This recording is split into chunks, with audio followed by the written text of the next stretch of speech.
This afternoon, we continue to take a close look at the arrest of a former Plymouth elementary school teacher accused of sexually assaulting students, including questions of who knew what and when. Channel 3 Eyewitness News reporter Mike Savino is live from Plymouth Center School with more. Mike, we know 3 people there at the school were placed on leave this fall. Anything new there where that's concerned? Well, Acting Superintendent of Schools Brian Falcone told me today that James Ishert did resign from his post back in November, but Falcone would not give me updates on those other 2, including a principal.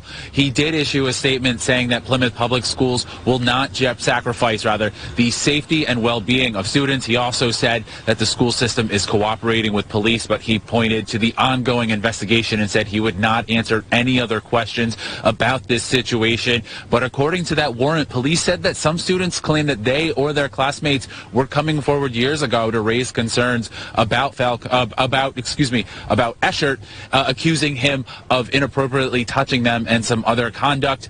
Now, school employees are mandated to report those kinds of things to the state under state law. There's a training program with DCF. It's important to note that Falcone, it was only within the last year or so, made the acting superintendent.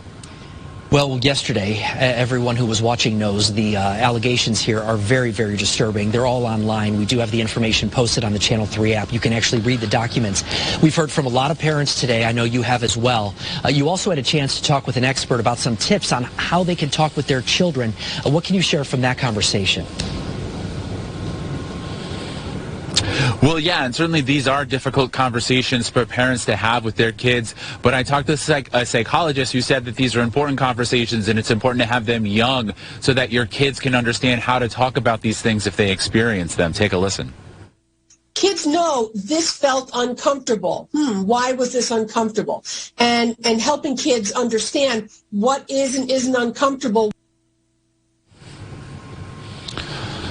So it's important to have age-appropriate language, of course, when you're talking about these things. If you're talking with a 6, a 7, 8-year-old about how to protect themselves, you want to talk with them about their personal space and about what makes them comfortable and uncomfortable. The other thing is, if your child comes to you, you want to try to ask open-ended questions. Some of those very points.